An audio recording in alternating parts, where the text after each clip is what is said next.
I called my boyfriend while my dad was being rushed into emergency heart surgery. He chose dinner with another woman instead. My name is Natalie Brooks. I was 28 years old when a single phone call changed the way I looked at love forever. It happened on a Tuesday afternoon at 2:07 p.m. My phone lit up while I was reviewing a report at work. My mom almost never called during office hours, so when I saw her name flash across the screen twice in less than 30 seconds, I answered immediately. She was crying so hard she could barely get the words out. "Natalie, it's your dad." My heart dropped. What happened? He collapsed at work. They think it's a heart attack. The ambulance is taking him to St. Joseph's. My father, Robert Brooks, was 61 and one of the healthiest people I knew. He ran every morning, ate better than anyone in our family, and somehow had more energy than people half his age. Hearing he had collapsed didn't feel real. "I'm leaving now," I said, already grabbing my bag. "Who's with you?" "Your brother's driving me. Please hurry." I rushed out of the office, barely managing to tell my manager. My dad collapsed. She took one look at my face and simply said, "Go." My hands shook so badly that I dropped my keys before finally pulling out of the parking garage. As I drove toward the hospital, I called my boyfriend, Ethan Carter. We'd been together for 2.5 years. We talked about moving in together after his lease ended, joked about our future wedding, and spent every holiday with each other's families. I never doubted he would be there when I needed him most. He answered on the 4th ring. "Hey babe, what's up?" "My dad had a massive heart attack. They're taking him into emergency surgery." I swallowed hard. "Can you meet me at the hospital?" There was a long pause. "I have dinner tonight." I tightened my grip on the steering wheel. "What?" "Dinner with my college friends, remember? I told you about it last week." "I remember, but my dad is being rushed into emergency heart surgery." "I know it's serious."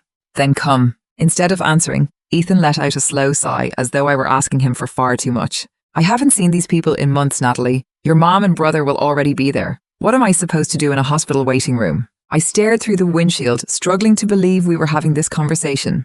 "Just be with me." "I'll come tomorrow." My throat tightened. "Okay. Keep me updated." I ended the call. By the time I reached St. Joseph's, my father was already in surgery. The surgeon explained that several arteries were severely blocked and he needed an emergency bypass. The operation could take at least 4 hours depending on complications. My mother stood frozen with both hands over her mouth, while my younger brother, Daniel, looked as pale as I felt. "Will he make it?" I asked. "We're doing everything we can." For the next 4 hours, none of us could sit still. Mom paced the waiting room. Daniel buried himself in medical articles on his phone, and every time the operating room doors opened, all 3 of us looked up. I kept checking my phone too, not for updates from the doctors, but hoping Ethan would call and say he'd changed his mind. Instead, around 6:30, my screen lit up with a photo of a plate of pasta. "This place is incredible. You'd love it." I locked my phone without replying. Just after 7, the surgeon finally returned. The operation was successful. My mother's legs gave out, and Daniel and I caught her before she hit the floor. She clung to me, crying with relief as the surgeon explained that Dad had survived the surgery, but would remain in the ICU for the next 24 hours because the danger wasn't over yet. I asked the questions my mother couldn't, listened carefully to every instruction, and tried to stay composed. Inside, though, I felt completely numb. At 11:03 that night, Ethan texted again. "How's your dad? Hope everything's okay. Dinner was amazing. We tried that new Italian place by the river." I never answered. The next morning, Dad was still in critical condition. His blood pressure had been unstable overnight, so I spent the entire day at the hospital with my family. Around noon, I sent Ethan a quick update. "Dad made it through surgery, but he's still in the ICU. I'll be here all day." His reply came almost immediately. "That's good. Glad he's okay. Want to do something tonight? Feels like we haven't spent any time together lately." I read the message twice, hardly believing it. My father was lying in intensive care, and Ethan was worried we hadn't had a date night. "I'm staying here. You could come keep me company if you want." Several minutes passed before he replied. "At the hospital? I don't want to spend my whole evening sitting in a waiting room. Can't you take a break and grab dinner instead?" "My dad might die, Ethan. I'm not leaving."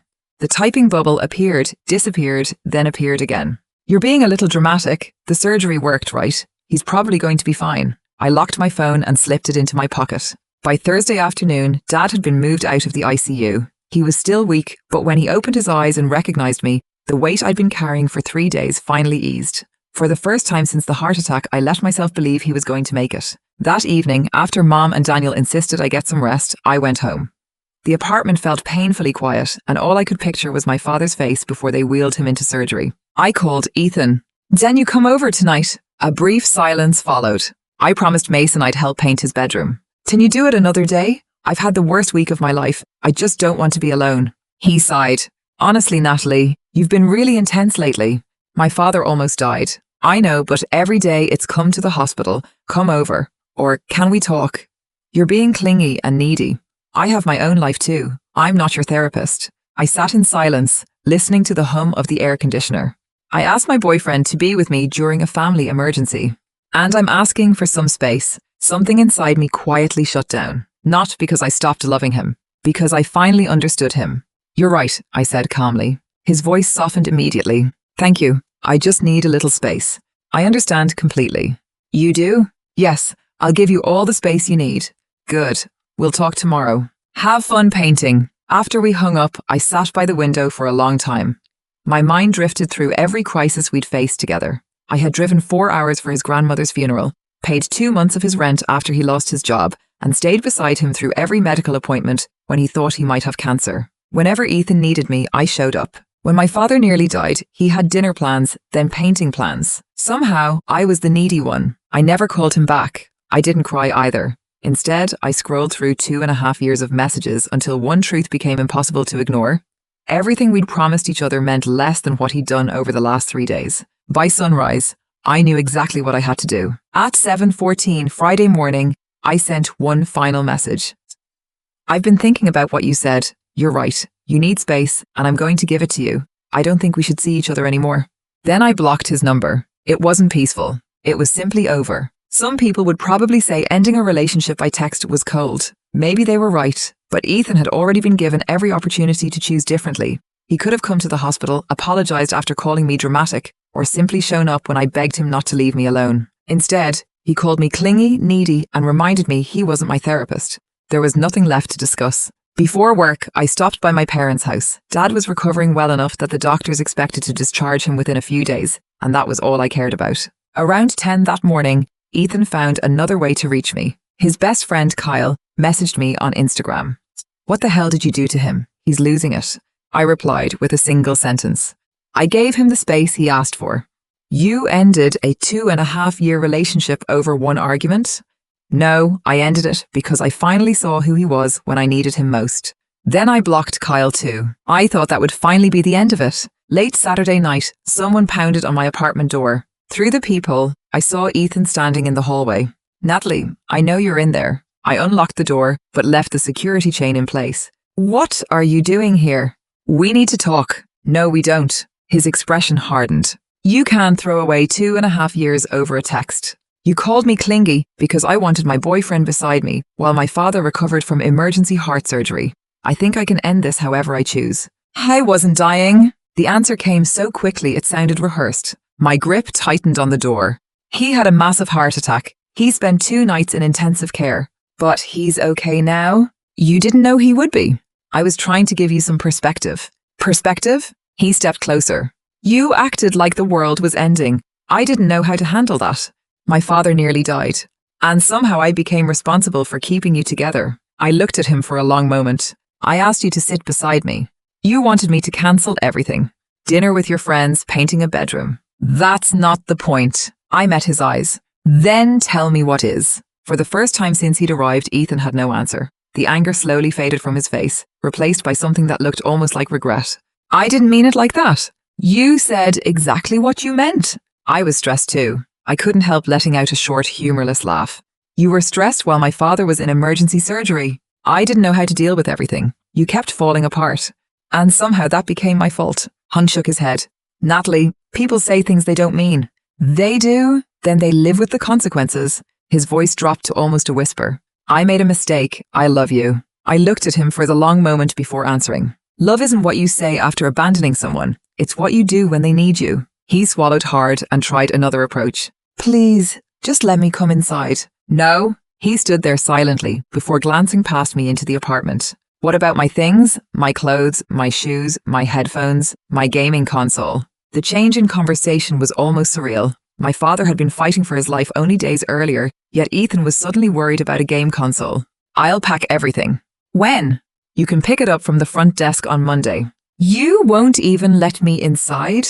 I shook my head. After everything that's happened, no. His disappointment vanished, replaced by frustration. So this is revenge? No, it's a boundary. You want to punish me? I just don't trust you anymore. For a moment, neither of us spoke. Then he stepped back with a bitter laugh. You're unbelievable. Goodbye, Ethan. As I closed the door, he caught it with one hand. Wait, I didn't open it again. If you walk away now, don't expect me to come back when you realize you're overreacting. That was the moment I knew nothing had really changed. Even after everything, he still believed time would erase what he'd done, and I'd eventually come looking for him. You don't have to worry about that. I closed the door. For the next several minutes, he knocked, apologized, argued, then blamed me for throwing away our relationship. Before finally leaving, he even threatened to complain to my landlord because I wouldn't let him collect his belongings. They'll be downstairs Monday morning, I answered through the door. His final words echoed down the hallway. You're going to end up alone. I waited until I heard the elevator doors close. Maybe I would be alone for a while, but I would never again beg someone to care when they had already shown me they didn't. Leaning against the door, I realized the fear that had followed me since my mother's phone call was finally beginning to fade. Monday morning, I packed Ethan's clothes, shoes, toiletries, headphones, and gaming console into sealed boxes, left them with the building manager, and headed to my parents' house. At 8:21, an unknown number texted me. You're really doing this? Another message appeared before I could respond. That I was sorry. What more do you want? I looked at the screen for a moment before blocking the number. The answer was simple. I wanted the man I loved to choose me before there were consequences, not apologize after everything was already broken. By noon, his boxes were gone. I honestly thought that would be the end of it. I was wrong. Dad's condition continued to improve, and seeing my mother smile again felt like the first good news we'd had all week. I was helping Daniel organize Dad's medications when another unknown number appeared on my phone. This is Linda Carter, Ethan's mother. Of course it was. My son is devastated, she began. Whatever happened, I'm sure the two of you can work it out. I don't think so. Young people say hurtful things. He called me clingy because I asked him to be with me while my father was in intensive care. I'm sure he didn't mean it. He said it more than once. She fell silent for a second before trying again. You have to understand, he was overwhelmed. My father almost died. So did Ethan's relationship. For a moment, I thought I'd misheard her. My father had emergency heart surgery.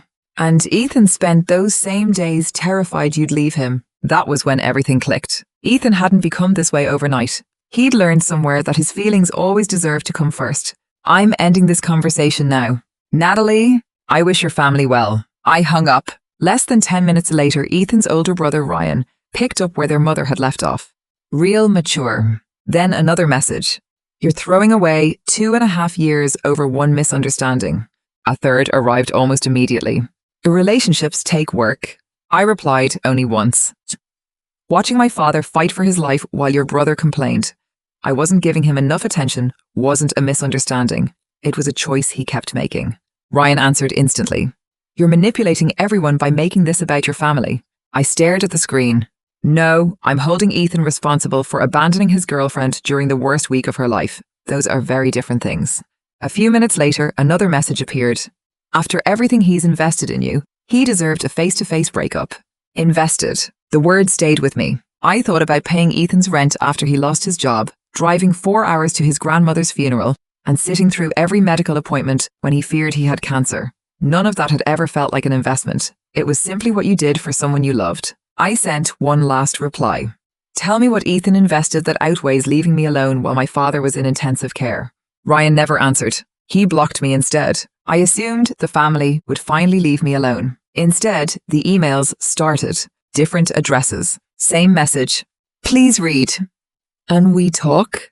I can't lose you like this. I deleted everyone without opening them. When the email stopped, Ethan moved to Instagram, then Facebook, then even LinkedIn. Every new account carried another apology or another request to talk. I blocked them all. The problem wasn't that he couldn't reach me. It was that he still refused to accept my answer. Late Thursday, Daniel drove me home after another hospital visit. We stopped for coffee, and after sitting quietly for a while, he looked at me and said something I never expected to hear. I never liked Ethan. I laughed in surprise. You never said anything. You loved him. I didn't want to interfere. What bothered you? Daniel shrugged. Everything always became about him. Thanksgiving, Christmas, Mom's birthday. No matter what anyone else was celebrating, Ethan always found a way to make the conversation about himself. I thought back to those dinners and realized he was right. I'd spent years smoothing over awkward moments, changing the subject and making excuses because I loved him. I wish I'd noticed sooner. You weren't supposed to, Daniel said gently. That's what love does. 2 days later, another piece of the puzzle fell into place. I ran into Mason at the grocery store. After an awkward greeting, he rubbed the back of his neck and asked, "Can I tell you something?" "What is it?" "You remember the night Ethan said he was helping me paint my bedroom?" I nodded. "He cancelled that night," Mason said quietly. A few days later, I realized he'd gone out with a woman from work instead. They'd been seeing each other for months. That was all I needed to hear. The excuse about painting had never been true. I thanked Mason and walked out of the store empty-handed. The drive home was strangely quiet. I expected to feel furious. Instead, I felt certain. The breakup was no longer about one cruel sentence or one terrible week. It was about discovering that while I was begging the man I loved to stand beside me, he had already started walking towards someone else. I never called Ethan or asked him for an explanation. I wasn't looking for another chance. I simply wanted to understand how long I'd been living inside a lie. The following week, I met one of Ethan's co-workers, Olivia, for coffee. When I mentioned Vanessa, she sighed before admitting what almost everyone at the office had suspected.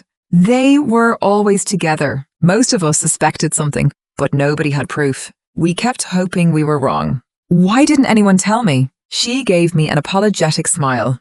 "You looked happy." None of us wanted to accuse him without proof. I left with more answers than I'd expected, but surprisingly little anger. The relationship hadn't ended because Ethan called me clingy. It ended because that moment exposed someone who had been checking out long before my father's heart attack. A few days later, Ethan's younger sister, Emily, asked to meet me. "My family's wrong," she said before I could speak. What Ethan did was awful. She wasn't asking me to forgive him. She simply wanted me to know that not everyone believed I was the villain. Then she quietly added, "Vanessa's back with her ex." I looked at her. "So Ethan lost them both?" Emily nodded.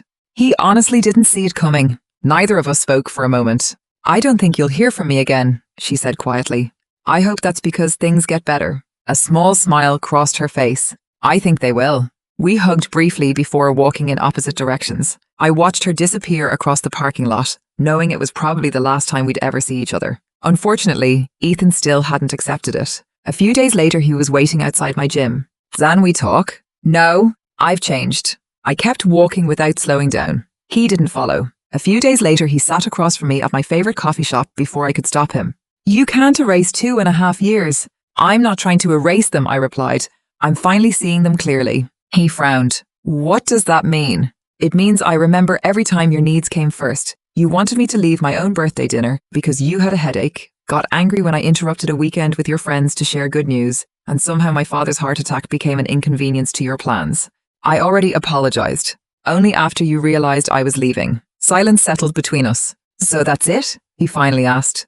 "It wasn't one mistake, Ethan. It was a pattern." When I stood to leave, he whispered, "I still love you." I looked at him one last time. "If you had loved me the way I loved you, I wouldn't have been alone at that hospital." I walked away without looking back. As I reached my car, my mother texted to say Dad had taken his first 30 steps with the physical therapist. I smiled before replying that I'd bring his favorite soup for dinner. For the first time in weeks, my thoughts were exactly where they belonged, with the people who had never made me question whether they would show up. Life slowly began to move forward. Instead of replaying old conversations with Ethan, I spent more time with my family. Dad grew stronger every week. Daniel and I became closer than we had been in years, and I finally accepted a leadership project at work that I'd been putting off because I'd spent so long organizing my life around someone else's schedule. 3 weeks later, my manager called me into her office. "We're promoting you." I laughed in disbelief. "You've been doing this job for months," she said.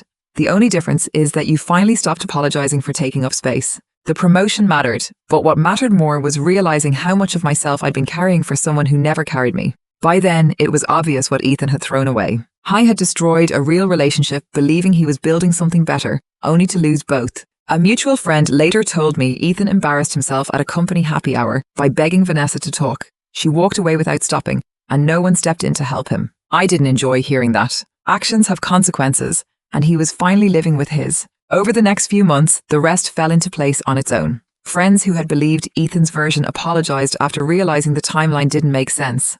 I never posted screenshots, exposed the affair online, or tried to turn people against him. People figured it out on their own. A few weeks later, Ethan sent one final message from a new number. He admitted he'd mistaken being loved for being accommodated, thanked me for always showing up when he never had, and apologized for realizing it only after he'd lost me. I blocked the number and put my phone away. Some conversations end because there's nothing left to explain. A few days later, Dad and I were sitting on the back porch watching the sun go down when he smiled and said, "Lying in that hospital bed made me realize I might never get another chance to tell you how proud I am of you." I squeezed his hand. For a long time, I believed losing Ethan had been the worst thing that happened that month. What stayed with me wasn't Ethan's excuses. It was the image of my father's surgeon walking into the waiting room. That day taught me everything I needed to know about the people who truly loved me. When I asked Ethan to meet me at the hospital, he made me feel like asking for comfort was a burden. He asked for a space. Neither of us ever asked for it back.